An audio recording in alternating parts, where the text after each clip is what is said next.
चाहे इंडिया के बारे में बात करने लगते हैं सोशल मीडिया पे या आप इसराइल के खिलाफ बात करते हैं, तो आपको डराते बहुत हैं कि आपका चैनल डिलीट हो जाएगा। तो चैनल तो आते-जाते रहेंगे, लेकिन हक और सच की बात जो हमने करनी है और इंशाल्लाह करते रहेंगे। सही अस्सलाम बात वालेकुम दोस्तों, मैं हूँ शाहिद हुसैन और मेरे साथ हैं शहरयार नकवी साहब। शहरयार नकवी साहब का बेहद शुक्रिया। आज हम बात करेंगे अपनी इस वीडियो में ईरान-इसराइल जंग से मुताल्लिक। पाकिस्तान का क्या रोल है, इंडिया क्या क्या किरदार है इस मामले में और ईरान ने जवाबी वार में इसराइल के कितने बड़े नुकसानात किए हैं, उसकी तफसीलात भी आपके सामने रखेंगे। इसराइल को ईरान के ऊपर हमला करने के बाद फ़ायदा क्या पहुँचा, वो भी आपके सामने रखेंगे और रहती दुनिया तक इसराइल के साथ जो होने वाला जो ईरान का जो जवाबी वार था, उसके ऊपर क्या तस्वीर और तस्वीर होंगे, उसके ऊपर भी बात करेंगे। शहरयार भाई, आपका बेहद शुक्रिया। अब तक इतलात के मुताबिक जो वीडियोज़, जो तस्वीरें वायरल हो रही हैं, उससे तो लग रहा है कि गज़ा को लोग भूल जाएँगे, जैसा इसराइल के साथ किया है ईरान ने। यानी कि जो उनकी इमारतें हैं, बिल्डिंग्स थी, वो खंडर बन चुकी हैं और हम ऐसी चीज़ें देख रहे हैं, जो पहले शायद किसी जंग में सिचुएशन नहीं देखी थी। तो क्या देख रहे हैं, क्या है। फरमाएँगे, क्या बात है? शाहिद भाई, सबसे पहले तो सबको मेरी तरफ से अस्सलाम वालेकुम। आपका बहुत बहुत शुक्रिया, आपने इनवाइट किया। शाहिद भाई, मैं ऐसे विजुअल्स देख कर आ रहा हूँ ना कि मतलब वो जो बाहर आके खड़ा हो के जैसे मैं फिर यहाँ पर मौजूद हूँ, मैं वहां मौजूद हूँ, देखे क्या है गए। वो भाई जो बैल्कनी है उसके ऊपर पर्दा डाला हुआ है, उसमें से यूं झांक झांक के देख रहे हैं कि कहाँ कहीं इमारतें टूटी हैं। ये बहादुर जो मिस्टर नेतन्याहू है, इनकी बहादुरी ऐसी है। फुल प्रोटोकॉल में आ रहे हैं। पहले दिखाते मैं एक गाड़ी में, दो गाड़ी में जा रहा हूँ, कोई साथ में नहीं है। अब बाकायदा प्रोटोकॉल चलता है। प्रोटोकॉल के बाद ये किसी बिल्डिंग में घुसते हैं। जो कल रात में जो इस पे हाइफा पे अटैक हुआ है ईरान की तरफ से, ये साहब उसके बराबर बिल्डिंग में घुसे।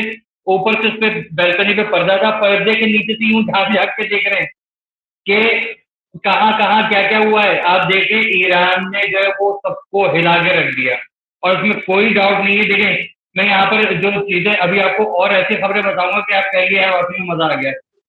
कुछ तशवीशनाक खबरें भी हैं, थोड़ी देर पहले मैंने ब्लॉग में भी शामिल की। अब हुआ ये है कि हाइफा पे अटैक किया है, इसके बाद जो है वो इन्होंने कहा कि नहीं। अच्छा, इंडिया की तरफ से एक बयान आया है कि इसराइल जो है वो इंसानियत की जंग लड़ रहा है। मतलब हुज टॉकिंग वाला एक जुमला हम लोग अक्सर इस्तेमाल करते हैं ना, तो वो यहाँ पर इंडिया के लिए बेस्ट जुड़ता है कि कौन बात कर रहे हैं जो खुद इंसानियत का सबसे बड़ा दुश्मन है। वो कह रहे हैं कि इसराइल इंसानियत की बगा की जंग लड़ रहा है। बड़ी अजीब किस्म की बात है। अच्छा, वो क्यों सपोर्ट कर रहे हैं वो भी मैं आपको थोड़ा सा, मैंने ब्लॉग में बताया, थोड़ा सा यहाँ पर बता देता हूँ। अडानी ग्रुप का नाम दुनिया भर ने सुना हुआ है। अडानी ग्रुप बहुत बड़ा है जो कि बीजेपी को खासतौर पर सपोर्ट करता है। बॉलीवुड में बहुत ज्यादा असर है उसको के, अडानी और अंबानी दोनों के। अडानी के 70% मतलब अडानी जो 70% स्टेक होल्डर है हाइफा में, जो इनका पोर्ट है ना उसका।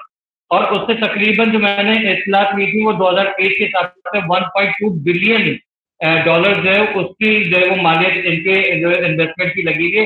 और जबकि अभी जो आज की रिपोर्ट है, जो ईरान क्या कहते हैं, ईरान की एक हैंडलर है ट्विटर का, उसने शेयर किया 4.2 बिलियन डॉलर की जो है वो इनकी इन्वेस्टमेंट है। और आप सोचिए कितना कमाते होंगे, ये खाली हाइफा का बता रहा हूँ मैं आपको। अब हुँ। यानी कि कल रात को उसी हाइफा पे, अडानी के पोर्ट पे, ईरान ने हमला करके वो अडानी का छू मंतर कर दिया है। अब ये इनके हवास बादशाह हुए हैं। अब आपको पता है इसका इम्पैक्ट क्या पड़ेगा। चलो, ये बहुत अच्छा हुआ है, ठीक है, ओके फाइन। इंडिया डायरेक्टली और इनडायरेक्टली जो है वो वहां पर हमला करेगा ईरान पे, ठीक है। जो बेस्ट एलाइज थे वो, इंडिया डायरेक्टली इनडायरेक्टली हमला करेगा। यहाँ पर अभी मैं फ्रांस के सदर मैक्रोन का भी बयान सुन के आ रहा हूँ कि वो भी कह रहे हैं कि हम अगर इसराइल के ऊपर अटैक हुआ तो हम उसको इसराइल पे डिफेंड करेंगे, और इरान के खिलाफ या कोई भी इसराइल के खिलाफ खड़ा होगा तो हम उसके खिलाफ खड़े होंगे और बाकायदा तौर पर अटैक करेंगे। अभी आपका लाइव स्टार्ट करने से चंद सेकंड पहले या चंद मिनटों पहले F-35 ने हंगामी लैंडिंग की है केरला में, ठीक है। ये बरतानवी F-35 था जिसने केरला में जो है वो हंगामी लैंडिंग की क्योंकि इसके पास फ्यूल खत्म हो गया था। ये इधर कर क्या रहे थे, सबसे बड़ा सवाल। हुँ। इनका यहाँ काम क्या था इस किस्से में भाई? आप तो वहां जाइए ना, आपको तो क्या कहते हैं, इसराइल ज्यादा करीब पड़ता। आपका इंडिया में भी केरला केरला यहाँ थोड़ी पड़ा हुआ है। आप क्रॉस करके इधर जाने उधर चले जाते हैं, वो ज्यादा करीब पड़ता है। यहाँ पर इन्होंने लैंडिंग की है। इसका मतलब ईरान की तरफ से भरपूर किस्म की रिटेलिएशन हो रही है। अभी एक और खबर दे दूंगा, उसके बाद में आपको जो बोलने आपके चैनल पे आपको ही बोलने की इजाजत दूंगा। ठीक है, माइंड नहीं कीजिएगा क्योंकि बड़ी जबरदस्त न्यूज है। और वो ये है कि अभी थोड़ी देर पहले जो है वो एक जगह है इस्फहान में ताजा तरीन हमला हुआ है इराक के मकाम पे, जो तेहरान का हेड क्वार्टर है उस पे इन्होंने दिन दहाड़े इसराइल ने हमला किया है और बहुत ज्यादा तबाही की खबरें आई हैं। ये अभी तक की जो है वो बहुत सारी न्यूज में से चंद न्यूज ये हैं। तो ईरान जो है वो उसको, क्योंकि मुसलमान कंट्री है, जैसे इसराइल कह रहा है कि मुसलमान कंट्रीज को कोई राइट नहीं है कि वो अगर एटॉमिक यूरेनियम की आपूर्ति 60% से 90% रख देंगे तो यानी वो एटम बम बनाने के काबिल हो जाएंगे, और मुसलमानों को ये राइट नहीं है। क्यों राइट नहीं है? मतलब हम्म, आप दहशत गर्दी कर रहे हो 70-75 साल से और मुसलमानों को राइट नहीं है। हम्म। ये मतलब आप क्या कहेंगे इस बात पे? अच्छा शहरयार, खैर भाई, इसमें जो तल अवीव, हैफा और दीगर जो शहर है वहां पर जो बमबारी का जवाबी बमबारी की गई इसराइल के ऊपर ईरान की तरफ से, उसमें इमारतें जो बिल्डिंग थी वो मसमान इस तरह हुई हैं जिस तरह आपने गजा में देखी थी सूरत हाल, अभी लोग हमारे दोस्त देख भी रहे होंगे, जिसमें इमारतें खंडार के मंजर पेश करती हैं। 14 यहूदी हलाक हो चुके हैं, 200 से ज्यादा जख्मी हो चुके हैं। और इसके साथ साथ 1 घंटे के अंदर 10 जो जंगी जहाज से इसराइल के, वो ईरान ने मार गिराया। और मजमूई तौर पर ईरान का ये दावा है कि हमने 35 उनके लड़ाका हथियार जो कि जंगी जहाज से उनको मार गिराया है। इसके अलावा ऑयल रिफाइनरी हो गई, या इसके अलावा जो इनका तहकीकाती साइंसी मरकज था इसराइल का, उसको भी शदीद नुकसान पहुंचा है। इसके अलावा जो मजाफती एरिया से जहां पर ये रिसर्च हो रही थी इसराइल के अंदर, बम बना रहे थे, जिसमें खासतौर पर जो आप न्यूक्लियर के हवाले से भी इस तरह की, तो उसको भी इन्होंने ठीक ठाक नुकसान पहुंचाया है। लेकिन उसमें जो ईरान है, ईरान के जो आर्मी चीफ, अभी नए आर्मी चीफ है, उन्होंने कहा कि हमने जो जवाब दिया है वो जवाब असल में जवाब देना तो बाकी है, फैसला कौन जवाब होगा वो तो हमारा बाद में होगा।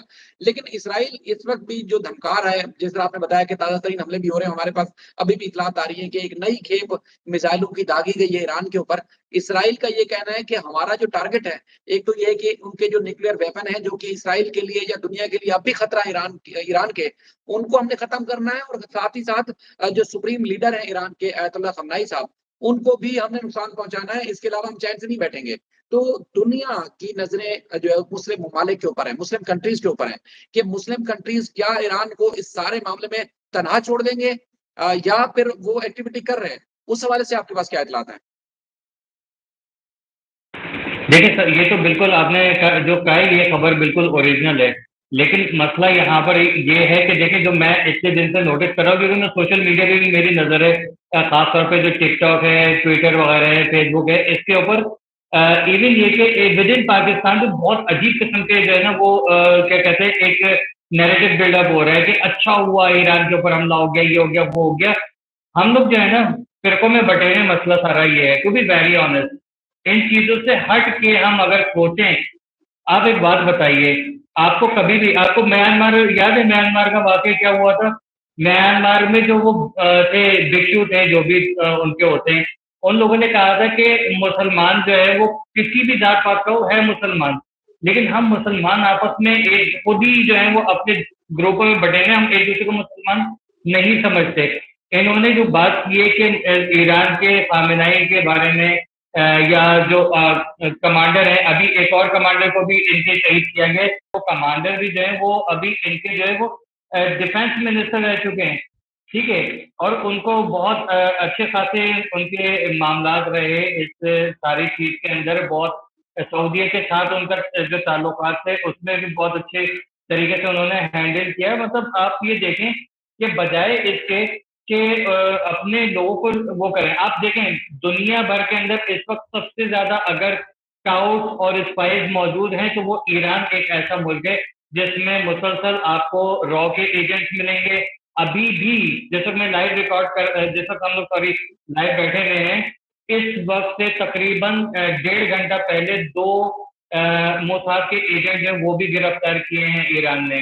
ठीक है, और हरगज करके कोई जगह है जहां पर ये वाकया हुआ है। ठीक है, अच्छा, अलबर्ज करके नाम है जगह का, वहां पर ये हुआ है। अच्छा, अब आप एक बात बताइए, ये सारा इख्तिलाफ क्यों है? मैं बता रहा था कि कुरान और हदीस हम लोग भूल के बैठे हैं। मैं तमाम जितने भी आपके देखने वाले हैं उन सब के सामने, देखिए मैं बहुत बड़ा दीनी कोई स्कॉलर नहीं हूँ। मैं समझने के बस इतना मैंने सीखा है कि मैं अपनी इस्लाह कर सकूं और अगले को मशवरा दे सकूं। सूरह मायदा आयत नंबर 51 है कि ऐ ईमान वालों, यहूदी नसारा को दोस्त ना बनाओ, ये तो आपस में ही दोस्त हैं, और तुम में से जो कोई इनसे दोस्ती करेगा वो उन्हीं में से हो जाएगा। बेशक अल्लाह जालिम कौमों के साथ जालिम कौमों को हिदायत नहीं देता। आपको पता है कितनी बड़ी बात है? खाली ये कि पहनने ओढ़ने से नहीं, हम उन्हीं के जैसा बन रहे हैं। क्यों? मालो दौलत जमा करने में। इस वक्त जितनी भी कंट्रीज हैं, तमाम खासतौर पे मुस्लिम उम्मत जितनी भी है, आप बताएं, लबनान, इराक, ईरान के अलावा और यमन के अलावा आपको कोई ऐसी कंट्री नजर आती है जहां पर जो है मालो दौलत के पीछे भागते हुए कोई नजर ना आ रहे? ज्यादातर जो लीडरान है उनकी शान और शौकत देखें, पहले उनके नौकरों की गाड़ियां जाती हैं, फिर उनकी मासियों की गाड़ियां जाती हैं, उसमें बीच में कहीं पे फिर इनकी गाड़ी जाती है, फिर इनके सिक्योरिटी गार्ड। हम लोग ये जाओ जलाल लाओ लश्कर और एक आलीशान इस चीज से बाहर निकलेंगे तो फिर हम लोग जो है वो इनका मुकाबला कर सकते हैं। इस वक्त रिस्पॉन्सिबिलिटी बनती है, क्योंकि देखिए मैं आपको एक बात बताऊं, दुनिया माने ना माने, मेरा ईमान है ईरान और पाकिस्तान वो वाहिद, मतलब वाहिद तो नहीं, जो कि दो हैं, जो ऐसे ममालिक हैं जो इस वक्त इस्लामिक कंट्रीज को लीड कर सकते हैं बहुत ज्यादा अच्छे तरीके से। क्यों? क्योंकि इन्हीं की सुनी जा सकती है। बाकी आप अरब कंट्रीज को देखें, अक्सर लोग मेरी बात का बुरा मान जाते हैं। अरब कंट्रीज जितने भी, ईरान जो है वो मिसाइल डालता है इसराइल के ऊपर, अरब कंट्रीज खासतौर पर सऊदी अरब इंटरसेप्ट करता है। उसमें कुछ जगहों पे जो है वो अमेरिकन जो क्या कहते हैं कि डिफेंस सिस्टम है उनकी अपने अड्डे वगैरह हैं, वो भी शामिल है, लेकिन ये भी शामिल है। आप एक बात बताइए, ये मैंने अभी सूरह मायदा के आयत नंबर 51 पढ़ के बताइए, हम इनका सपोर्ट क्यों कर रहे हैं? अरब कंट्रीज तो वो है ना जहां से दीन इस्लाम चला है, ईरान तो वो है जहां बाद में आया है। ठीक है, तो ईरान वगैरह के बजाय हमारे, देखिए मैं अक्सर एक बात और करता हूँ कि तमाम मुस्लिम उम्मा का बाप जो है ना वो है सऊदी अरब, अरब है, सॉरी सऊदी नहीं, सऊदी तो वो है कौम है जिसने वहां पर हुक्मरानी की है। अरब तमाम मुस्लिम उम्मा का बाप है। अरब चाहे, सऊदी गवर्नमेंट चाहे तो अरब को अपने मुकद्दसात को मद्देनजर रखते हुए, उनकी बका को मद्देनजर रखते हुए सहीनी ताकतों के खिलाफ उठ के खड़ी और तमाम मुस्लिम उम्मा को बोले कि आपके पास सिर्फ 1 घंटा है, खत्म करें सारे मसले को और मुझे ओके की रिपोर्ट दें। आप और मैं सर पे पैर रख के भागेंगे इस हुक्म को मानने के लिए, क्योंकि बहुत बड़ी सादत है। सही है। अच्छा बात सुने, बात ये है कि यहाँ पर जो सिचुएशन सामने आती है वो ये है कि लोग कहते हैं कि ये जिस तरह लेबनान या उर्दन हो गया या फिर इसी तरह ओमान, ओमान के साथ साथ इराक, कई ममालिक ऐसे जो आज ईरान के साथ जो कुछ हो रहा है, यहाँ ये सब कुछ पहले हो चुका है और अब ईरान जो है फाइट कर रहा है, यानी कि ना सिर्फ अपनी बका की जंग लड़ रहा है बल्कि मुसलमानों की जंग लड़ रहा है पूरी दुनिया के सामने, और दिफा में कामयाब भी होता हुआ नजर आ रहा है। उम्मीद है अल्लाह ताला आगे भी बेहतर करेगा। सिचुएशन ये है कि यहाँ से ईरान जब मिसाइल फेंकता है तो लोगों को ये तासर है कि आगे मुसलमान ममालिक हैं जिसमें उर्दन, लिबनान या उसके बाद मिस्र तक भी या फिर उसके बाद फिर इराक भी, ये ईरान के मिसाइल को रोकते हैं, इसराइल के अंदर जाने नहीं देते। लेकिन जो इतलात हैं, जो अपडेट्स हैं, वहां पर तो एयर बेसिस बनाए हुए हैं अमेरिका ने जगह ली हुई है, वहां अपने एयर बेसिस बनाए हुए हैं। तो लिबनान या उर्दन या उसके बाद ये आपके इराक या जो मिस्र है, उसके अलावा जो वो खुद नहीं रोक रहे बल्कि अमेरिकन रोक रहे हैं, क्योंकि अमेरिकन ने अपने पहले से बेसिस बनाए हुए हैं। तो जो तासुर है कि मुसलमान ममालिक रोक रहे, मुसलमान ममालिक नहीं रोक रहे, बल्कि अमेरिका दिफा कर रहा है इस वक्त भी ईरान का, इसराइल का। तो यहाँ पर लोगों के थोड़े से सेंटिमेंट खराब हो रहे हैं अपने ममालिक के खिलाफ। हालांकि जो अरब कंट्री जिनके आप नाम ले रहे थे, अरब कंट्री के एक दूसरे के दुश्मन तो हो सकते हैं लेकिन कोई बाहर का इनका दुश्मन नहीं है, क्योंकि वो अपनी ऐशो इशरत में लगे हुए हैं, वो अपने मजे में लगे हुए हैं, अपने माल दौलत को इकट्ठी करने में लगे हुए हैं। लेकिन वो जो जिस तरह उनको लीड करना चाहिए था मुसलमानों को, उस तरह मुसलमानों को लीड नहीं कर रहे। दूसरी बात आपने जिस तरह फरमाई कि जो काफिर है, कुफार हैं, वो जो मुसलमानों के दुश्मन है, वो आपका फिरका नहीं पूछते ताल्लुक है किस फिरके से, वो सब तो ये कहते हैं ये मुसलमान है। और ये जो नेतन्याहू जो दुनिया का एक आलमी दहशतगर्द है, एक इंटरनेशनल टेररिस्ट है, वो क्या बोलता है? ईरान और पाकिस्तान को इस्लामिक रजीम बोलता है वो बंदा। जिसने मासूम और निहत्थे बच्चों को मारा वो इस्लामिक रजीम बोलता है। वो ये नहीं देखता कि जी ईरान में शिया कंट्री, शिया की हुकूमत है या पाकिस्तान में हुर्रियत में अगर सुन्नी रहते हैं तो वो दोनों को एक ही प्लान में गिन रहा है। तो फिर मुसलमानों को क्या तकलीफ बिल्कुल, होती है एक साथ मिलकर रहें? बस मसला ये है ना, देखें आपने भी जैसे स्टार्ट में एक चीज वाजे की ना कि इनके डिफेंस सिस्टम लगे हैं, इनके अड्डे हैं, जो सहयूनी ताकतें हैं, ठीक है, उनके वो लोग रोक रहे हैं। अब आपका घर है, मैं आपके घर में एज ए गेस्ट आता हूँ और मैं आपके घर की छत पे खड़ा होकर आपके आस पड़ोस में पत्थर फेंकता हूँ, लड़कियों को देख के सीटियां बजाता हूँ, बुजुर्गों को बुड्ढा बुड्ढा कह के चिल्लाता हूँ, घर कितना बदनाम होगा? ठीक है, वही हाल यहाँ पर इस वक्त हो रहा है कि लोग कह रहे हैं नहीं इसके घर से हुआ है, इसके घर के अंदर कौन आया है उसकी बात नहीं होगी, आपके मेहमान की बात होगी, या ये कहा जाएगा कि आपके घर से। ठीक है, फिर अगली दफा लोग वहां पर जाने से भी गुरेज करेंगे कि इस घर से बदतमीजी होती है। इस वक्त ये चीज शायद भाई हम लोग को नोटिस करनी पड़ेगी, क्योंकि हमने ही उनको जगह दी है, इसका मतलब हम उस गुनाह में बराबर के शामिल हैं। ठीक है, तो ये तमाम जो हम मुस्लिम उम्मत जितनी भी है, हम सबको आपस में यूनाइटेड रहना पड़ेगा।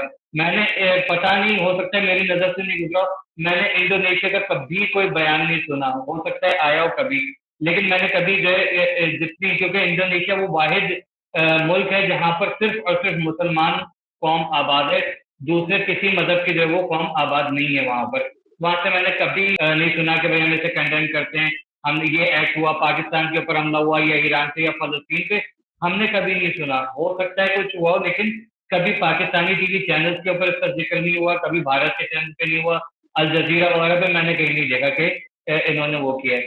मसला क्या है, हम सारे जितने भी कौमें हैं, हमारे यहाँ टूरिस्ट ज्यादा हैं, हमारा जो है वो चावल ज्यादा बाहर चला जाए, दरामदात बरामदात, हम लोग बिजनेस में लगे हैं। क्या इस्लाम के अंदर बेहतरीन बिजनेस सिस्टम नहीं है? ये जो अंग्रेजों का बिजनेस सिस्टम है जो हमें दिया हुआ है कि आप ये करें, उस पर हमें टैक्स देना, सूद देना पड़ रहा है। सूद से तो अल्लाह ताला ने इरशाद फरमाया कि सूद जो है वो डायरेक्ट मुझसे जंग है, यानी खुदा से जंग है। तो हम तो वो कर रहे हैं, हमारा आईएमएफ का लोन हो या हम एक मोबाइल के ऊपर अगर 20 रुपए या 100 रुपए का लोन भी लेते हैं, उसमें भी टैक्स कट रहे हैं सूद की मद में, और वो 100 रुपए के बजाय हमें 150-200 रुपए भरने पड़ रहे हैं अगर टाइम पीरियड गुजरता रहता है। तो ये तो जंग ही जंग है ना। हम जाहिर है अपने इस्लामिक निज़ाम से भटक के बिल्कुल अलग जगह पे चले गए, तो ये सारे मामला हो रहे हैं। अभी इसराइल और ईरान की जहां पर बात आ रही है, तो ईरान को फुल राइट है, पूरा राइट है, क्योंकि आप खुद बताइए कि पहले हमला किसने किया था? ईरान ने हमला किया था इसराइल पे, इसराइल ने ईरान पे हमला किया था? ठीक है ना, इसराइल ने बिल्कुल। हमला किया था। अब आप किसी के ऊपर अटैक करो, आप तकरीबन 70-76 साल से आपने फलस्तीनियों का जीना हराम किया हुआ। आप इससे पहले 2 लाख फलस्तीनी जो है वो आपने आई थिंक 1980 समथिंग में, 74 में सॉरी, आपने मारे थे, यानी कि इसराइल ने। तो वो चीज जेनोसाइड नहीं थी? उस वक्त उनके पास बम कहाँ थे? उस वक्त उनके पास ऐसी क्या चीज थी जिससे डर के मारे आपने ये तमाम काम किया?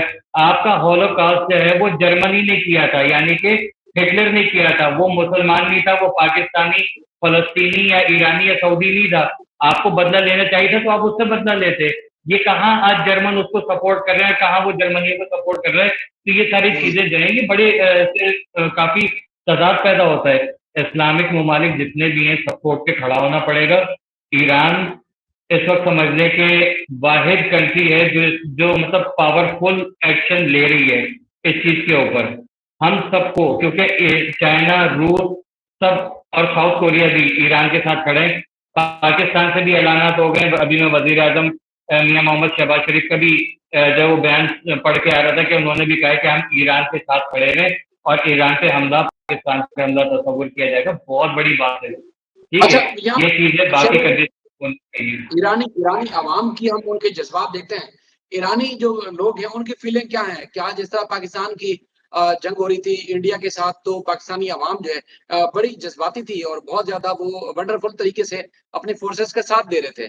तो क्या ईरान की आवाम के जज्बात हैं? क्या वो खुशियां मना रहे हैं, खौफजदा हैं? क्योंकि इसराइली यहूदी जो है वो तो बंकर्स में छुप गए, बल्कि हमने फौजी भी देखे वो अपने हॉस्पिटल्स के नीचे बंकर बनाए हुए, उन्होंने तहखाने बनाए हुए हैं, गारें बनाई हुई है, वहां जाके छुप गए हैं। तो इस ईरानी अवाम जो है उनके क्या जज्बात हैं? तो क्या देखा आपने? शायद भाई ईरानी आवाम लग रहा था कि बिल्कुल लग रहा था कि पाकिस्तान से जो सीखा है, काफी दुनिया ने पाकिस्तानी आवाम से बहुत कुछ सीखा है। ईरान सड़कों पे जश्न मना रहे भाई। वहां पर जो कल हाइफा में धमाके हुए हैं, वो बाकायदा बड़ी बड़ी स्क्रीन लगा के उन्होंने अपने मौत के ऊपर, जैसे हम लोग वो ड्राइविंग पे नहीं जाके फिल्में देख रहे होते थे, उस तरीके से उन्होंने पूरे स्क्रीन लगाई बहुत बड़ी, और लाखों की तादाद में लोग बाहर आए। ये भी डर खौफ नहीं कि अभी मिसाइल आके हमें खत्म कर सकता है। वो उस डर, उस खौफ से निकल के उन्होंने वहां एंजॉय किया है। सड़कों के ऊपर जो है वो पब्लिक निकली है झंडे लेके, इस कदर जबरदस्त मनाजिर थे कि बिल्कुल लग रहा था कि यार हम लोग ही वहां पर खुद मौजूद है, जैसे यहाँ पर एंजॉयमेंट कर रहे थे वैसे वहां पर भी बहुत लोगों में वो है।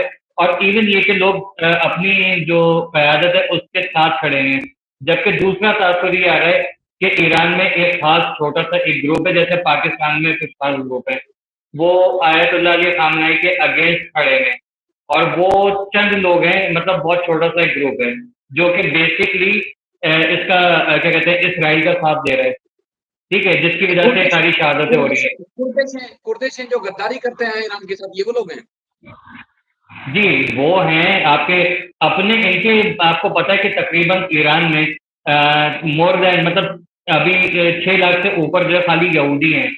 मोसाद के 3 कल गिरफ्तार हुए, 2 आज गिरफ्तार हुए, 3 जो है वो परसों गिरफ्तार हुए थे। और जिस दिन ये जंग छिड़ी थी पाकिस्तान की, मेरा तौर पे बात हुई थी जिस दिन ये जंग जीतने के बाद, वहां पर तकरीबन 18 मोसाद के जो है वो करेंटे गिरफ्तार हुए, जिसमें से यहूदी भी शामिल थे, ये कुर्दिश भी शामिल थे। और आपको पता है कुर्दिश इस वक्त जो है वो समझ के बिल्कुल अलग किस्म के, वहां पर ईरान में उनका अलग स्पेस है, और जो जहाँ ये शाम है वहां पर वो एक अलग ही फॉर्म है। ये कुर्दिश अलग है, वो कुर्दिश अलग है। सही। जी ठीक है, तो बहरहाल देखिए बड़ा अच्छा लगा, क्योंकि हमें बुनियादी तौर पर एक तो पब्लिक को ये बताना था कि ईरान ने जवाबी वार कैसे किया है, खंडरात में तब्दील करके रख दिया है, हैफा को भी, तेल अवीव को भी। ना सिर्फ उनकी जो ऑयल रिफाइनरीज थी उनको नुकसान पहुंचाया, बल्कि न्यूक्लियर जो रिसर्च सेंटर था उसको भी ईरान ने नुकसान पहुंचाया। इसके अलावा अब तक जो इतलात है, जो ऑफिशियल इतलात है, कि 14 यहूदी हलाक हो चुके हैं, 200 से ज्यादा जख्मी हो चुके हैं। नेतन्याहू हो या आम आवाम हो, संकट में छुप चुकी है, इमारतें बिल्कुल मुकम्मल तौर पर तबाह हो चुकी है, शहरों के अंदर कई इमारतें, और वो अपनी आवाम को वो लूटने के काबिल नहीं है। सबसे बड़ी अगर हम बात करें कि यहाँ पर हमें देखने में आ रहा है कि नेतन्याहू की हुकूमत जाती हुई नजर आ रही है, क्योंकि अवाम उसकी पहले से खिलाफ थी। ईरान के साथ जंग छेड़ के मजीद उसने अपनी अवाम को अपने खिलाफ कर लिया, और आने वाले दिनों में आपको नेतन्याहू की जंग के बाद या जंग के दौरान ये हुकूमत जाती हुई नजर आएगी। क्या ख्याल है शहरयार भाई? अपना शाहिद भाई एक चीज उस वक्त मैं चाह रहा था ना, वो असल में मुझसे मिस हो गई थी। शाम खान जो नेशनल सिक्योरिटी चीफ थे, डिप्लोमेटिक रिलेशन इनके सऊदी के साथ बहुत अच्छे थे, इनको आज शहीद किया गया है, ठीक है, हाइफा में, सॉरी ये तेहरान की तरफ है ईरान में, इनको वहां पर शहीद किया गया है। और सेकंड चीज ये कि नेतन्याहू जो है ना, वो उसकी हुकूमत नहीं जाने वाली मेरे हिसाब से। पूछे क्यों? वजह ये है कि वो जो आपने शायद मेरे ख्याल में, अगर ये जो मैं अभी बताने वाला हूँ अगर ये गिरा गुजरे ना तो उसको कट कर दीजिएगा भले से। आपने वो 3 जो 13 जो फैमिलीज हैं जिनमें रॉथस्चाइल्ड वगैरह का नाम सुना होगा आपने, जो शैतान से मशवरा लेके जो काम करती हैं और पूरी दुनिया में इन्वेस्टमेंट करती हैं, वो इस वक्त नेतन्याहू के पीछे हैं। वो इस वक्त जो है वो डोनाल्ड ट्रंप के पीछे, वो इस वक्त जो है वो इंडिया के पीछे काम कर रही है। ये सब जगह से वहां की इन्वेस्टमेंट चल रही है। ये जो आईएमएफ से लोन दिए जाते हैं, आईएमएफ को लोन देने वाले भी यही होते हैं, फिर उससे रिकवरी करने वाले भी यही होते हैं। ये लोग जो है कभी भी नेतन्याहू को जो है वो हुकूमत से हटने नहीं देंगे, क्योंकि अगर ये हटा तो फिर इससे ज्यादा कोई ढीठ और बेगैरत आदमी इनके पास नहीं है, ठीक है। बाकी जो भी आएगा वो मेरा ख्याल में जो है वो घुटने टेक देगा। इसलिए नेतन्याहू को ये हुकूमत कुछ भी कर ले, आवाम सड़कों पे आ जाए, तभी नेतन्याहू नहीं जाने वाला। ये मुल्क से बाहर बैठ के जो है वो फिर भी काम करेगा। हो सकता है अभी ये आजकल में एजेंट जो है वो शिफ्ट हो जाए, क्योंकि अभी आज रात को ईरान ने फिर 400 ड्रोन और बैलिस्टिक मिसाइल और एक और सरप्राइज मिसाइल का कहा है कि उसका हमला करेंगे। तो मेरे ख्याल में जो है वो अगर इससे बच जाता है तब जो है ये भाग जाएगा एशियंस की तरफ। जी बिल्कुल, सूरत हाल ये है कि अल्लाह ताला की मदद इंशाल्लाह ज़रूर आएगी, क्योंकि जिस तरह कुफ़ार ने मुसलमानों के जो एक कहते हैं ना कि नस्ल खुशी की है, वो तारीख में शायद कभी नहीं मिलती। जिस तरह इस यहूदी खानदान ने किया, हालाँकि यहूदी को जो मारा था, वो हिटलर ने मारा था, वो ईसाई था। लेकिन इसने जो है मुसलमानों के खिलाफ जो है सिलसिला शुरू किया है। बस इंशाल्लाह हम लोगों को अपडेट करते रहेंगे। हम जो पाकिस्तानी ज़ायरीन हैं, जो ईरान में आते-जाते रहते हैं, क्योंकि हज़ारों की तादाद में यहाँ से हज़ारों लोग जाते हैं ज़ियारतों पे, उसके बाद में वापस भी आते हैं। उनकी इत्तलात ये है कि फ़िज़ाई हदूद जो है पाकिस्तान और ईरान के दरमियान इस वक़्त बंद है। जहाज़ों से लोग सफ़र नहीं कर पा रहे, लेकिन पाकिस्तान और ईरान का बॉर्डर खुला है।